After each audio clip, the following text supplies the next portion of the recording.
नंद लाला, प्रेम से बजाई थी नंद लाला। ओ बंसी की आवाज सुन के राधा दौड़ी आई थी, बंसी की आवाज सुन के राधा दौड़ी आई थी। भोले बाबा जब वहाँ पे हरिद्वार में जो हरि भगवान का आप लोगों के लिए द्वार खुला जाता है, इसलिए वहाँ का नाम क्या है, हरि का द्वार, भगवान जी का द्वार खुल जाता है। फिर कहाँ पे पहुंचे आप, देवभूमि उत्तराखंड। तो सबसे पहले लिखा हुआ होता, सबसे पहले मोटे मोटे अक्षरों से आप लोगों को स्वागत किया जाता। देवभूमि उत्तराखंड में सभी श्रद्धालुओं का हार्दिक स्वागत, अभिनंदन, वंदन। तो आप देवभूमि उत्तराखंड में पहुंचे हैं, आप लोगों का पुनः एक बार हार्दिक स्वागत, वंदन, अभिनंदन। और हमारे उत्तराखंड में अतिथि देवो भव, अतिथि देवों का जो है यहाँ पे सत्कार किया जाता है। अतिथि देव के रूप में आप लोग यहाँ विराजमान हैं। आप लोगों पे भोले बाबा अपार कृपा बरसाएं, आप लोग भोले बाबा अपना आशीर्वाद दें, ऐसे में कामना करता हूँ।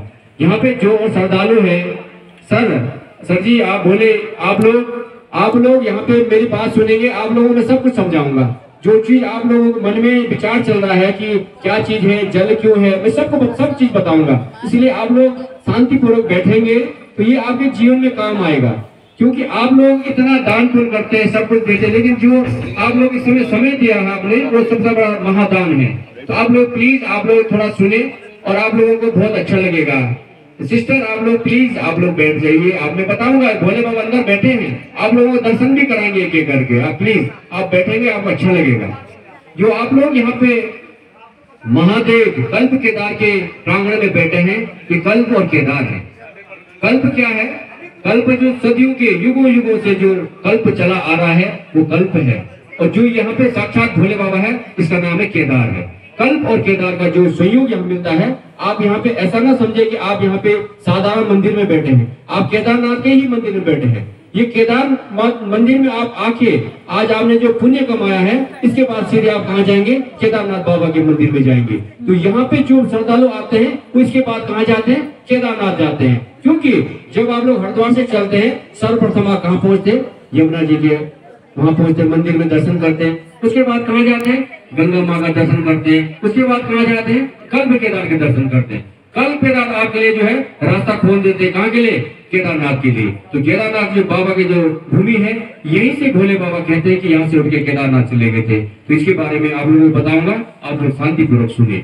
जो आप लोग यहाँ पे मंदिर देख रहे हैं, या दिव्य और भव्य जो मंदिर है, इसका जो मंदिर का जो अभी जो जितना आप ऊपर देख रहे हैं, कितना और जमीन के अंदर भी है।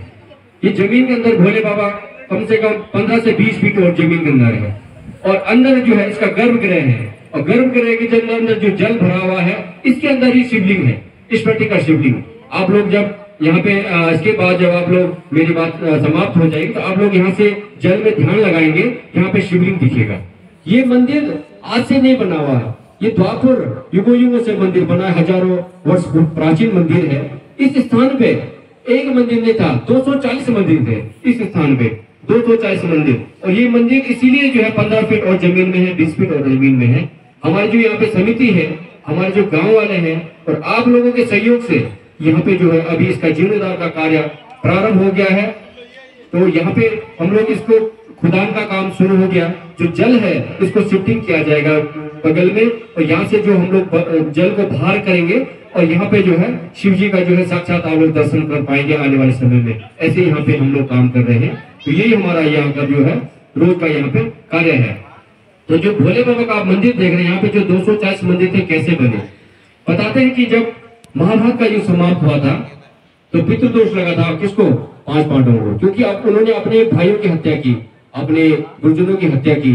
तो श्री कृष्ण भगवान ने कहा आप हिमालय में जाओ, भोले बाबा को प्रसन्न करो, भोले बाबा की आराधना करो, भोले बाबा यज्ञ करो, तब भोले बाबा ही आपके पितृदोष से मुक्ति ला सकते हैं। क्योंकि देवों के देव महादेव, उनमें इतनी शक्ति है कि वो सब कुछ जो है आपका कल्याण कर सकते हैं। तो जब हिमालय में जब इस स्थान पे पहुंचे थे, क्योंकि हिमालय क्षेत्र है, अभी तो गाड़ी गुड़ी की व्यवस्था हो गई, लेकिन ये हिमालय है। कभी युगों वर्ष पहले यहाँ पे भी यहाँ ऋषि मुनि रहते थे, यहाँ तपस्या करते थे। भगीरथ महाराज ने यहाँ पे तपस्या की, तब जाके माँ गंगा भागीरथी स्वर्ग से जो है अवतरण हुई थी। और यहाँ से गंगोत्री 20 किलोमीटर है, और 18 किलोमीटर गंगोत्री से गोमुख है, जहाँ से माँ गंगा का उद्गम स्थान है, वहीं से माँ गंगा बहती हुई आती है। और गंगा और भागीरथी एक ही है। गंगा स्वर्ग से आई थी, भगीरथ महाराज ने तपस्या की थी, इसलिए गंगा भागीरथी कहलाई। तो जो ये मंदिर है, जब यहाँ पे 5 पांडव जब पहुंचे थे इस स्थान पे, उन्होंने इस स्थान पे 240 मंदिरों का निर्माण किया। उसमें से एक कल्प केदार जो था सबसे बड़ा और ऊंचा मंदिर था। बताते थे हमारे पूर्वज, जब हम उनको देखते थे तो हमारी टोपी भी छूट जाती थी, इतना हाइट थी मंदिर की। अभी जो ये मंदिर आप बाद में परिक्रमा करेंगे तो यहाँ पे देखो पूरा मंदिर दिख रहा है नीचे तक। अभी और नीचे 15 फीट तक खुदान होगी, अगले साल आप आएंगे तो पूरा देखेंगे। तो ये मंदिर उसमें उन्होंने बना के जब तैयार कर दिया था, उसके बाद कहाँ चले गए थे? भोले बाबा प्रसन्न नहीं हुए थे। यहाँ पे उन्होंने खूब पूजा की, अर्चना की, यज्ञ अनुष्ठान किया, लेकिन वो भोले बाबा उनको दर्शन नहीं देना चाह रहे थे। भोले बाबा यहाँ से उठ के चले गए केदारनाथ की भूमि में। तो केदारनाथ में जहाँ जहाँ भोले बाबा गए, अपने रूप बदलते बदलते वो पहचान नहीं पाए। पंच केदार गए, उसके बाद जो है 5 पांडवों ने कहा भोले बाबा कैसे हमने प्रसन्न करना, हमने तो पितृदोष से मुक्ति चाहिए ना, पितृदोष बहुत बड़ा दोष होता है। तो जब वहाँ पे भीम ने देखा कि भोले बाबा तो कहीं नजर नहीं आ रहे, तो उन्होंने जो सोचा कहीं ना कहीं भोले बाबा गाय के बीच में कहीं छुपे होंगे। तो उन्होंने जो है अपना विशाल रूप धारण किया, दोनों सिलाई में अपना पांव फैलाया और अपने भाई को बोले जितनी गाय थी एक एक करके, जब जैसे जैसे गाय सब चले गई, तो जब नंदी की बारी आई भोले बाबा की, भोले बाबा उस समय जो है नंदी जो है जमीन में धरती में समाने लगे।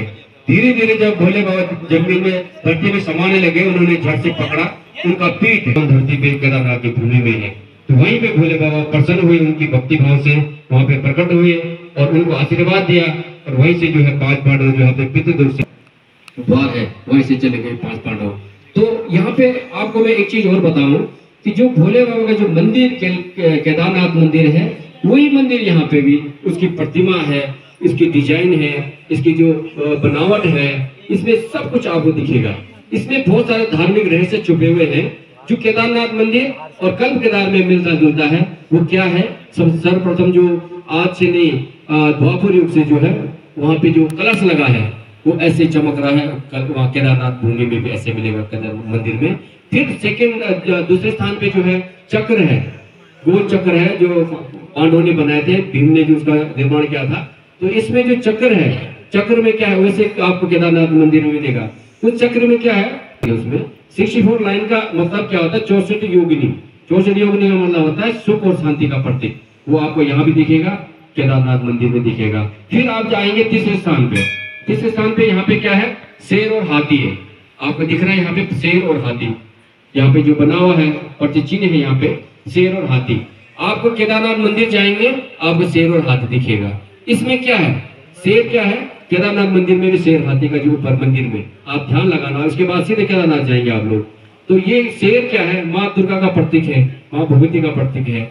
और जो हाथी का यहाँ पे छोटा सा जो आप बेबी देख रहे हैं, बच्चा देख रहे हैं, ये क्या है? हाथी का बच्चा क्या है? ये है गणेश भगवान जी का प्रतीक। ये शेर और माँ पार्वती जो है उसको प्यार कर रही है। फिर आप आते हैं चौथे स्थान पे। जो यहाँ पे मुकुट आप देख रहे हैं ये क्या है? इसमें बहुत सारे लोगों को जो है बड़ा संशय, कोई बोलते ये काल भैरव है, कोई बोलते भैरव है, कोई बोलते ये क्या है? ये कीर्तिमुख है। कीर्तिमुख क्या है? शिव जी का ही एक स्वरूप है जो कि मुख्य द्वार पे लगा रहता है। पूरे 12 ज्योतिर्लिंग में जहां भी जाएंगे आप लोग, चाहे आप साउथ जाओ, आप नॉर्थ जाओ, ईस्ट जाओ, आप नेपाल पशुपतिनाथ जाओ, आप केदारनाथ मंदिर जाओगे, सबसे पहले आप क्या दिखे? कीर्तिमुख। कीर्तिमुख का क्या काम होता है? कीर्तिमुख जब हम पे काल का जब प्रकोप होता है, काल कौन है? राहु है। राहु एक बार शिव जी की जो है तपस्या में काफी विघ्न डाले थे, तो भोले बाबा उससे काफी नाराज हुए और उसको जो है मतलब कीर्तिमुख को प्रकट कर दिया। किसको? काल को खाने के लिए। कीर्तिमुख का काम क्या है? काल को हरने के लिए। तो भोले बाबा राहु ने तो माफी मांग ली भोले से कि मैं आपसे आज के बाद ऐसे आपको परेशान नहीं करूंगा। भोले बाबा दयालु उसको माफ कर दिया, लेकिन कीर्तिमुख जो है उनको उत्पन्न किया था उसको खाने के लिए। तो भोले बाबा ने कीर्तिमुख बोला मुझे क्या खाना है? भोले बाबा तो खुद को खा लिया। जब उसने पूरा अपने आप को पूरा खा लिया, पूरा सर बचा, तो कीर्तिमुख है। भोले बाबा ने उसको आशीर्वाद दिया, उसको कहा कि आज के बाद मेरा जो मंदिर होगी, जहाँ भी पूरे सनातन धर्म में, पूरे भारतवर्ष में सर्वप्रथम तेरी प्रतिमा लगेगी और तेरी पूजा होगी। और तूने क्या काम करना है?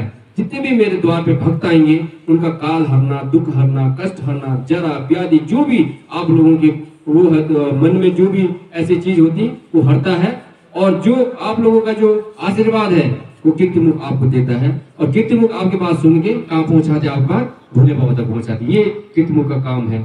और ये कीर्तिमुख आपको पूरे भारतवर्ष में दिखेगा। जहाँ मंदिर होगा मुख्य द्वार पे कीर्तिमुख दिखेगा। स्वरूप अलग अलग होगा, ऐसा नहीं कि ऐसा हम लोग घरों में लगाते ना, वो भी कीर्तिमुख होता है, उसकी पूजा करनी चाहिए। और फिर इसके बाद आता है मुख्य द्वार। मुख्य द्वार में जो अंदर जो जल देख रहे हैं ये गंगा जल है। ये नीचे से निकलता है गंगा जल, क्योंकि मंदिर अभी 15 फीट जमीन में है और यहाँ से जो गंगा जी का लेवल ऊपर है।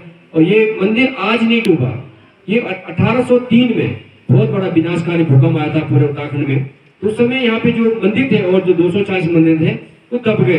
तो मात्र कितने मंदिर बचे? 3 मंदिर।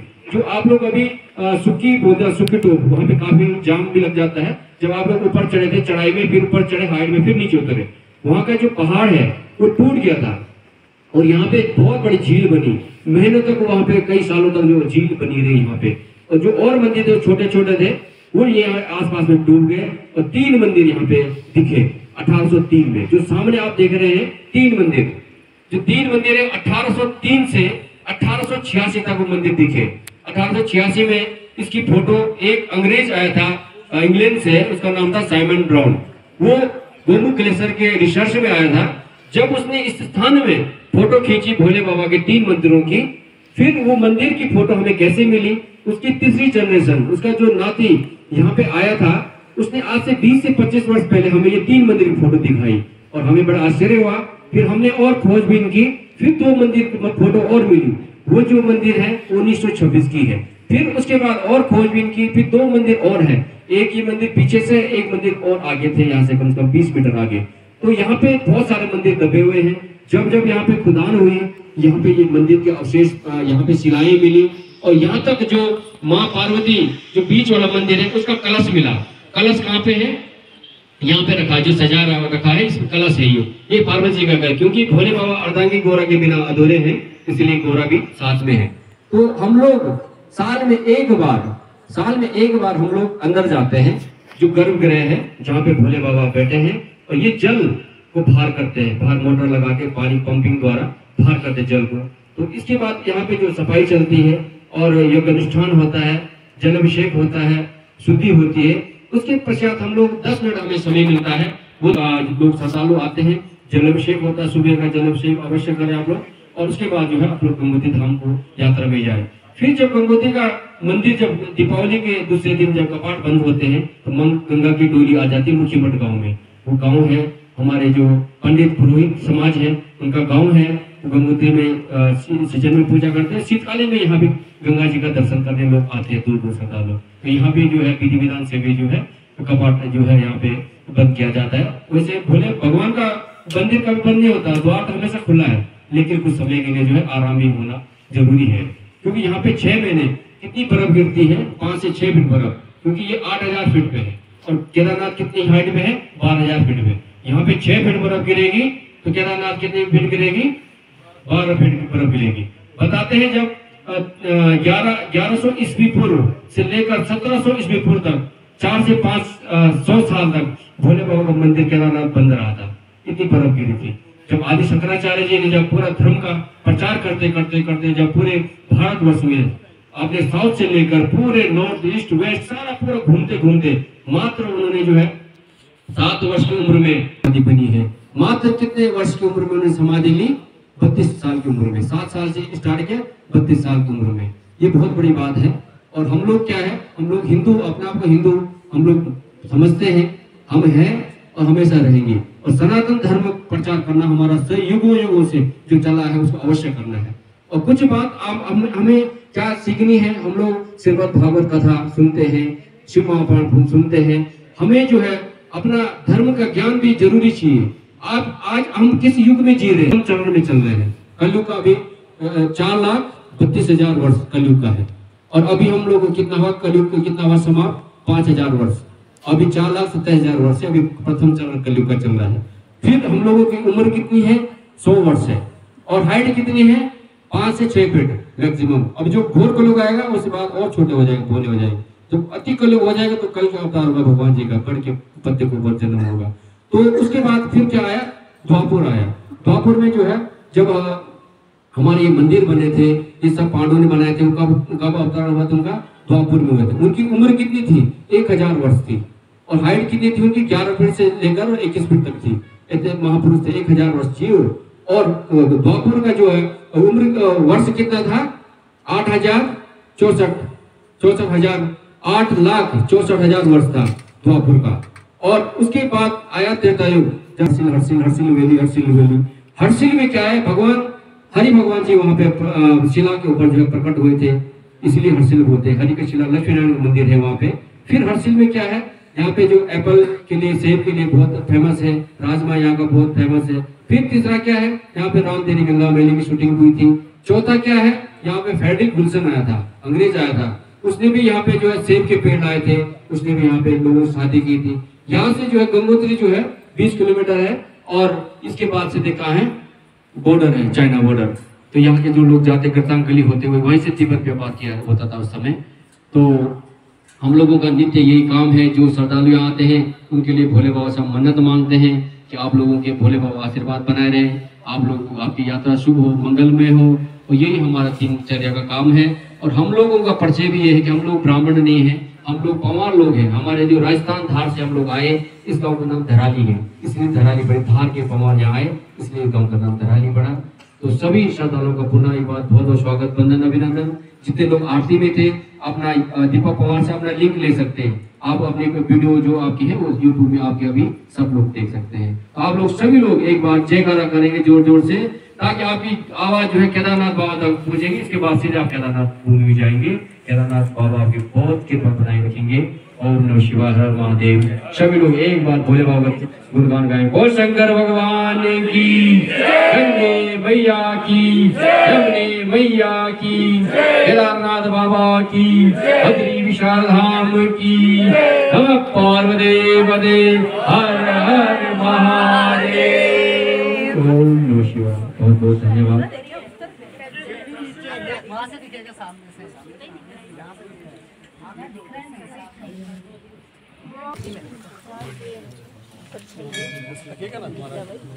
पूरा पत्थर ही तो दिख रहा है यार, देखो। देखो अंदर जो है शिवलिंग जो है रुद्राक्ष की माला है उसमें लगी हुई, और उसके अंदर भोले बाबा व्हाइट वाला ऐसे ही है।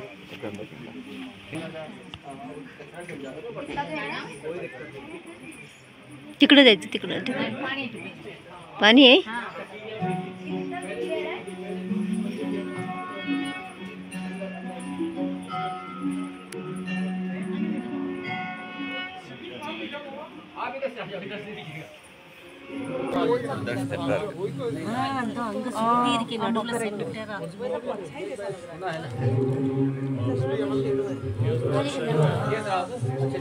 ते काय दिसतंय ना,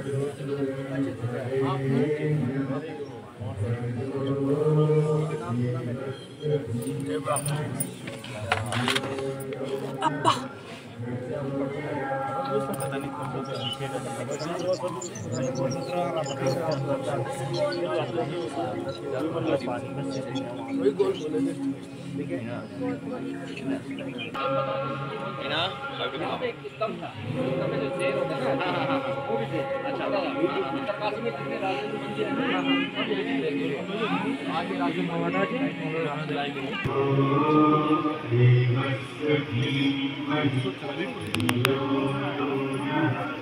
अच्छा